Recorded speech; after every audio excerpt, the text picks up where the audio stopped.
Hola chicas, hola al resto que quieran ver este video. Les doy la bienvenida a una nueva clase grabada de Psicopatología 3.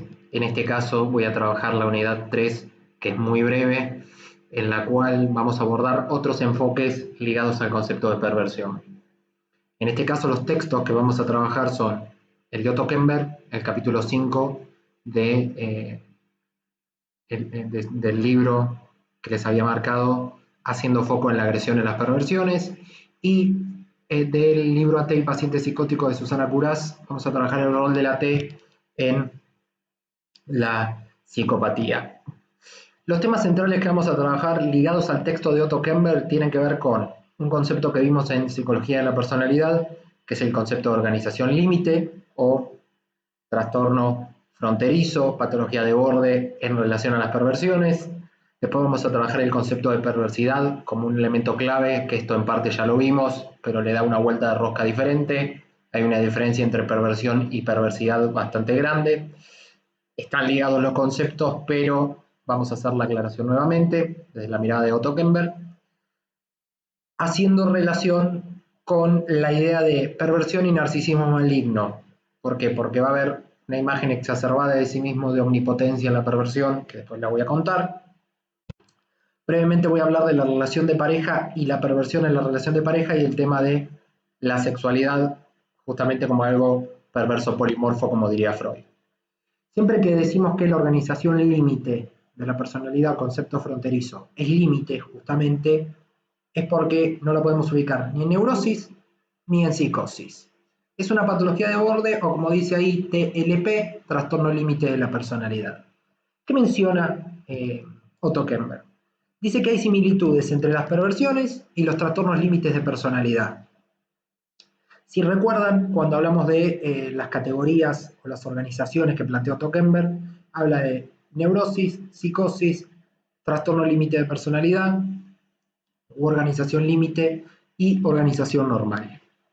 Entendiendo esto, Otto Kemper pensaba que el trastorno límite de la personalidad era similar a las perversiones. ¿Por qué?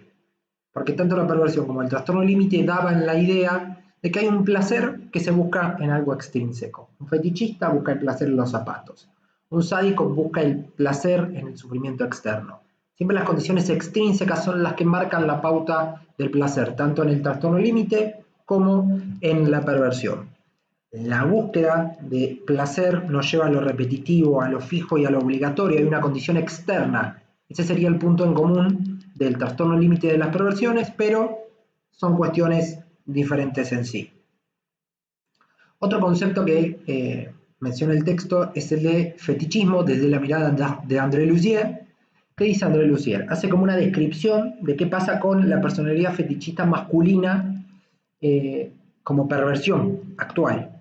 Plantea la idea de que hay un control absoluto sobre el otro, hay cierto sadismo, cierta opresión sobre el otro, y a su vez el fetiche que la persona utilice, sea una bombacha, sea un par de zapatos, sea un sombrero, sea este ejemplo que les di de la jaula y el lunar, da seguridad el fetiche.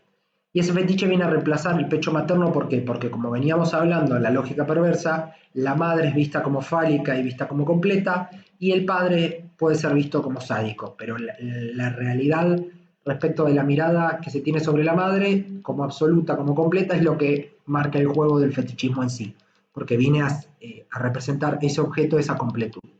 También hay un temor al desamparo y al abandono en este tipo de situaciones. ¿Por qué? Porque hay una intolerancia a la angustia o a la tensión en relación a este temor al desamparo o al abandono. Y a su vez, el fetiche es una fuente de goce supremo. Hay una mezcla de placer y displacer en ese contacto con ese objeto externo, tal como lo mencioné antes, hablando de las condiciones extrínsecas. El texto habla de la perversión y de las relaciones de pareja. La fantasía genera efectos en las parejas, entendiendo que las parejas pueden tener actividades perversas. Si hay responsabilidad, si hay vínculo emocional, hay ciertas fantasías que se pueden escenificar en la pareja y está perfecto. Ahora, ¿cuál es el principal problema de desplegar las fantasías en la realidad? Es la agresión y lo legitimado en la pareja. La sexualidad en sí es perversa. ¿Por qué? Porque uno mantiene relaciones para obtener placer, no todo el tiempo para engendrar nuevos seres humanos o que advengan al mundo nuevas vidas. ¿Cuál es el problema para diferenciar la perversión de lo perverso respecto de la sexualidad? Es la agresión y lo legitimado en la pareja, digo. La agresividad y el control excesivo sobre el otro nos dan la pauta de lo que puede pasar en una relación de pareja si se transgrede un límite y hay un sadismo ejecutado, no hay una pareja, sino que vendría a haber algo disparejo. Entonces, hay que sintetizar y diferenciar la agresión propia de la perversión como estructura clínica desde el maltrato, la perversidad y la malignidad, y otra cosa muy diferente es la sexualidad perversa polimorfa en la cual uno mantiene relaciones por el placer de mantener. Otra cosa muy importante que tenemos que ver es el tema de perversión y perversidad, que ya planteé esta idea, y un concepto innovador de Otto Kemper es el concepto de narcisismo maligno. El concepto de narcisismo maligno es como la perversión más grave. ¿Pero por qué? Porque hay agresividad hacia uno mismo, hay una vuelta hacia uno mismo y hay una agresividad puesta en el exterior. Es un problema también entender este tipo de narcisismo, el narcisismo maligno, ¿por qué? Porque se quiere manipular al otro, se lo quiere vaciar, se lo quiere destruir y se lo concibe como un objeto. Hay un ejemplo de un paciente de 20 años, diagnosticado desde el DSM como trastorno antisocial de la personalidad. El hombre se masturbaba en la azotea, en la terraza, y a su vez, al momento del acto masturbatorio, le tiraba ladrillos a las mujeres porque le generaba excitación sexual arrojar el ladrillo. Ahí hay que diferenciar la perversión, es decir,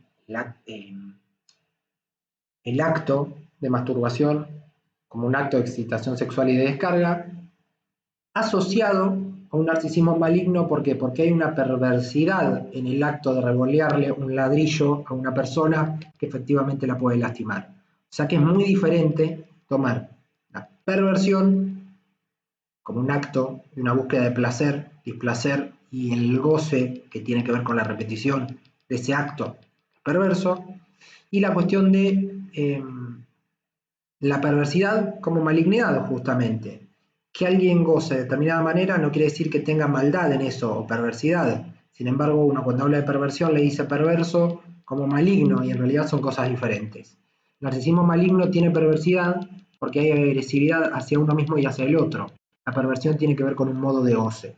Si hablamos de narcisismo maligno, en general lo bueno se transforma en malo, el amor se transforma en odio y la cooperación se transforma en explotación. Termina siendo un problema, ¿por qué? Porque a la larga el otro es el que es manipulado en función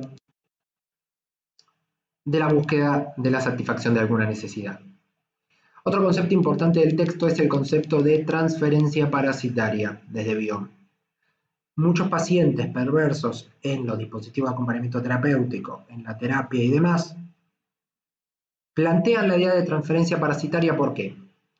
Porque hay dos personas que se ponen de acuerdo para destruir una tercera. Hay un capítulo que lo habíamos hablado en clase, que es de la serie CSI, que hay un folie de un delirio de dos, había una pareja perversa que se aliaba para maltratar mujeres. Una mujer, un hombre, la perversidad del acto, ¿sí? O del acto perverso radicaba en maltratar a estas chicas e incluso les arrancaban las uñas. Había un esfuerzo maligno en esa escena, en la cual la confianza y la verdad se destruyen. Está esta cuestión de lo maligno, lo perverso de la perversidad propiamente dicha, y también esta cuestión de grandiosidad y majestuosidad respecto de poder atacar a alguien. Hay una transferencia parasitaria, ¿por qué? Porque se termina siendo un problema. Hay dos personas que se alían para destruir una tercera. En la perversión siempre se busca un cómplice. Pensando en el tema de la agresividad, también hablando desde este tema, en cuanto a las parejas propiamente dicho, puede haber algo de agresividad dentro del vínculo. Sin embargo, entendemos que la agresividad es un componente esencial de la sexualidad en sí. Si la estructura es perversa, va a haber algo ligado al goce, como ya lo vamos a ver en el segundo parcial cuando veamos dolor y repetición. Ahora bien, la perversión va a ser más o menos grave por la intensidad de esa agresión. Cada uno goza de lo que tiene ganas mientras no moleste al otro. Si no molesta al otro, puede haber un narcisismo patológico que al otro lo tome como un instrumento y uno tiene relaciones de objeto determinadas, pero la agresividad va por un lado y la perversión va por el otro. Si hay una agresividad elevada en la perversión, hay perversidad. Hasta acá el texto de Otto Gember, como para ampliar un poco todo. El texto de Susana Curás habla del rol de la T y es sumamente importante porque durante todas las clases grabadas que tuvimos, la clase en vivo y demás, en la que hablamos de todo, Susana Curás plantea en su libro T y pacientes psicóticos hace un tiempo largo el concepto de psicopatía, que también ya lo vimos. ¿Cuáles son los conceptos asociados a la psicopatía y cuál es nuestro rol como ATs en ese proceso? Trabajar el tema de la actuación, ver qué valores y qué afectos tiene la persona que posee una estructura perversa o una psicopatía, qué relación establece ese perverso o esa persona con psicopatía con los otros y con la familia, y qué se debe hacer desde el acompañamiento terapéutico en cuanto al rol, las estrategias y el manejo terapéutico. Es muy importante entender que en las psicopatías, que también se pueden nombrar como perversiones, se produce un ajuste a la realidad. O sea, la persona se relaciona en la realidad, pero las conductas que tienen atentan contra la norma social o contra lo establecido. Una persona sádica que disfruta de pegarle o generar violencia, daño en el otro, va a atentar contra las normas o contra los valores sociales establecidos. A su vez, el síntoma de esa persona con psicopatía o con perversión es egosintónico. ¿Por qué? Porque no hay conciencia de enfermedad. Yo estoy buscando un cómplice en el cual sostener mi goce, generar una descarga y buscar una satisfacción en esa puesta en escena. Ahí hay una conducta que se repite todo el tiempo y se tiende a descargar por una tensión interna. Es necesario pensar también que la psicopatía tiene una ética privada. ¿Pero por qué? Porque hay un mundo interno de goce que no se exterioriza a los demás. Es opuesto este sistema de valores que tiene a ese sistema de valores sociales. Por eso cuando hablamos de ética privada en la psicopatía decimos que hay un modo de goce íntimo de la persona privado que se resguarda en relación a su realidad.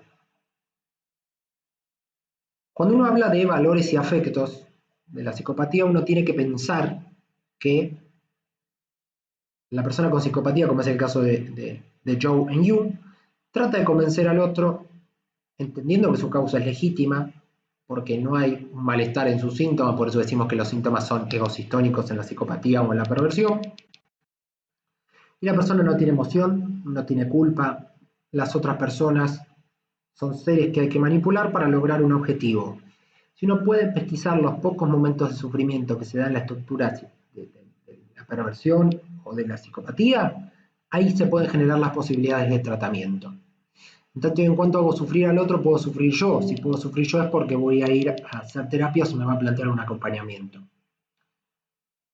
Si yo no siento que lo que estoy haciendo está mal, entonces yo voy a manipular al otro para lograr mi objetivo y lo voy a tomar con absoluta naturalidad. Las personas van a ser útiles en cuanto yo pueda satisfacer las necesidades propias a través de esas personas. Si las estrategias del perverso funcionan, lo orillan al otro a hacer lo que uno quiere. Entonces, voy a utilizar el lenguaje, si fuera perverso, para poder manipular al otro, para someterlo, para poder controlarlo e influenciarlo. La melancolía es el estado, el síntoma ideal que el perverso puede manipular. ¿Por qué? Porque tiene la autoestima baja, está la humillación, sentimientos de culpa, hay un montón de cuestiones. Es necesario entender también que en la perversión, mientras más manipulación haya, mayor goce y mayor satisfacción se va a tener porque va a poder manipularse más al otro. Es muy común si uno trabaja con este tipo de casos, por la gravedad del caso, en general viene con alguna patología dual, puede haber alguna psicopatía y algún caso de adicciones, hay cierta desconfianza hacia el equipo por esta cuestión de la falsa sensación de control. Hay que hacerle entender a la persona que paulatinamente o progresivamente el tratamiento debe ir aplicándose, pero lo va a ir aceptando de manera progresiva, se va a ir instalando la transferencia de manera progresiva. La persona va a tener dificultad para aceptar reglas, para aceptar normas, y a su vez le resulta complicado el terreno del lenguaje porque lo pone expuesto frente a su propia castración, frente a la falta. Entonces el tratamiento es un ámbito difícil porque está en juego el lenguaje y porque no tiene que actuar como hace Joe en You, como les venía diciendo.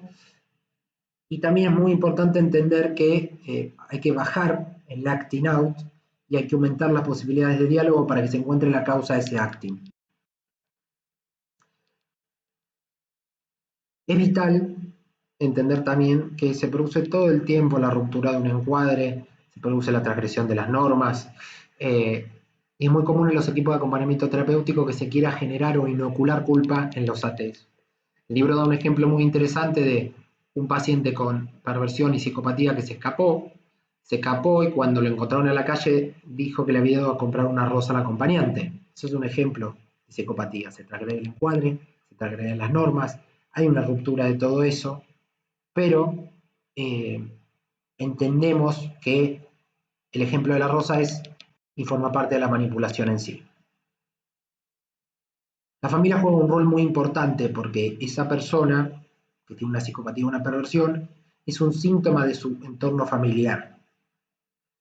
Entonces va a haber poco intercambio verbal, va a haber dificultades en la comunicación en la familia.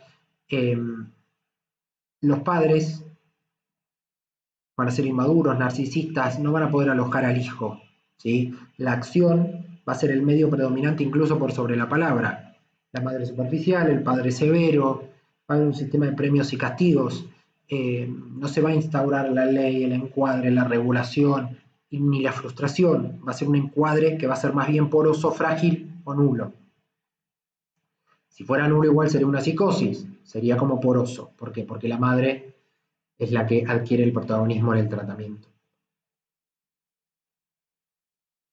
Es interesante también pensar qué hacemos nosotros como acompañantes terapéuticos con este tipo de pacientes. Digo, estamos en psicopatología, pero también tenemos que agarrar y tomar y analizar estrategias de abordaje. Para pensar cómo trabajar con estos pacientes, plantea Susana Curás como 4 ejes. El abordaje que uno tiene que tener, qué actividades tiene que diseñar, qué tareas tiene que tener el acompañante y qué es lo que pasa con el equipo. Para abordar los pacientes, primero tenemos que darle claridad al trabajo, aclarar horarios, honorarios, actividades que se van a hacer, que todo esté escrito. La expectativa, chicas, y quien esté viendo este video, tiene que ser escrita, donde está marcado lo que el paciente espera de la T, lo que la T espera del paciente y viceversa, como un plan de trabajo conjunto, para generar esta cadena de confianza y esta alianza terapéutica. La flexibilidad tiene que estar, pero también los límites tienen que estar firmes, tiene que haber un encuadre. No hay que ir en contra del equipo generando algún tipo de complicidad con el paciente. ¿Por qué? Porque la persona con psicopatía puede desplegar un montón de cosas en su quehacer y en su práctica. En primer lugar, puede manipular al equipo de acompañantes dosificando información a su favor, manipulando desde los datos, decalificando, seduciendo, teniendo resistencia al tratamiento, digo, esto del rechazo a la T, y evadir y cambiar los temas de conversación. Son pacientes muy complicados porque la demanda es difícil de manejar también. Y hay que ver también el nivel de culpa que quieren inocular en nosotros los acompañantes. Eso también es importante. Hay que saber tomar distancia, aclarando las expectativas lo mejor posible, pero generando un encuadre absolutamente firme, flexible, pero no ir en contra de la terapéutica y de la cura, sino de generar un contrato claro de trabajo y también detectar las situaciones, síntomas, sustancias que pueda consumir también, si hay una patología asociada, pero entendiendo que la base de cualquier tipo de proceso de trabajo con este tipo de pacientes tiene que ver con aclarar las expectativas desde lo escrito. Lo escrito está, hacerle honor a la palabra y evitar la complicidad. A diferencia de otros casos que fuimos viendo, las actividades se tienen que planificar de manera diferente. Con calma, diversificadas para no centralizar en un solo aspecto. Tiene que haber 3 aspectos en juego. Lo intelectual tiene que ver con el tema de la escritura, la pintura, la redacción, el análisis, lectura, lo que quieran. Corporal y plástico, digo, todo lo que tenga que ver con dibujo también, digo. Todo lo que tenga que ver con plasticidad, lo corporal, no centrarnos en una sola situación para evitar la repetición. Tratar de hablar de su pasado con fotos, lugares, situaciones y actividades necesarias para descargar la angustia también, digo, todo lo que sea trascendental para poder generar una descarga es sumamente válido. ¿Qué funciones tiene que tener el acompañante en juego? Pensando en que les puede tocar algún tipo de caso. Primero, enseñar a postergar para que la persona no sea impulsivo y pase al acto todo el tiempo. Que se pueda adaptar a las normas sociales, que pueda esperar en una fila, que no intente abordar a una chica, a un chico de manera avasallante. Es decir, disminuir la falsa sensación de control y de manipulación que tiene el paciente perverso, que se pueda adaptar a los tiempos de espera de la sociedad en sí. Que haya un vínculo sin un doble mensaje, sin nada turbio, sin manipulación, que pueda razonar, como le dije con este tema de las actividades, evitar las distorsiones, el acompañante terapéutico tiene que ser vivo y procesar las distorsiones, entendiendo que los mensajes forman parte de la manipulación del paciente, pidiéndose boicots, planes secretos, promover el diálogo también, y todas las situaciones de tensión, tratar de disminuirlas mediante la prevención de actuaciones y ir tratando de encontrar los puntos repetitivos y problemáticos del paciente. Es muy común que el paciente perverso quiera manipular a otros, esté internado. Entonces habría que apuntar, o el equipo tiene que apuntar, a pensar muy bien las estrategias para promover el pensar antes que el hacer y no el hacer antes que pensar. Tiene que haber diálogo, comunicación, y el acompañante terapéutico no tiene que tomar decisiones individuales. Todo lo contrario, siempre se tiene que trabajar en equipo para ver hasta qué punto pasa lo que pasa. La persona con psicopatía o con perversión se maneja bajo el lema divide y reinarás porque trata de manipular al otro para encontrarle los talones de Aquiles. Por ende es necesario tener muy claro el encuadre. Hasta acá la clase de hoy. Voy a cerrar con una frase de Hans Eysenck que tiene que ver con esto que hablamos de la perversión. Digo, hablamos del rol de la T, hablamos del acompañamiento, hablamos de la guía y tenemos que entender que si la verdad contradice creencias profundamente arraigadas, algo está mal. No hay que ir en contra del proceso perverso, sino que hay que enseñarle nuevas creencias, nuevos esquemas, nuevos modos de vida y poder dialogar y adaptarse para vivir en sociedad. Desde ya, muchísimas gracias por tomarse el tiempo de ver este video. Hasta acá va el primer parcial de la materia. En la segunda parte vamos a ver conceptos de metapsicología propios de la psicopatología para cerrar ya la cursada. Hasta acá todas las cuestiones que tienen que ver con la perversión. Les mando un abrazo grande, espero haya sido de su agrado. A ustedes, chicas, nos estamos viendo pronto para hacer el repaso. Será hasta el próximo encuentro y hasta el próximo video. Chau, chau.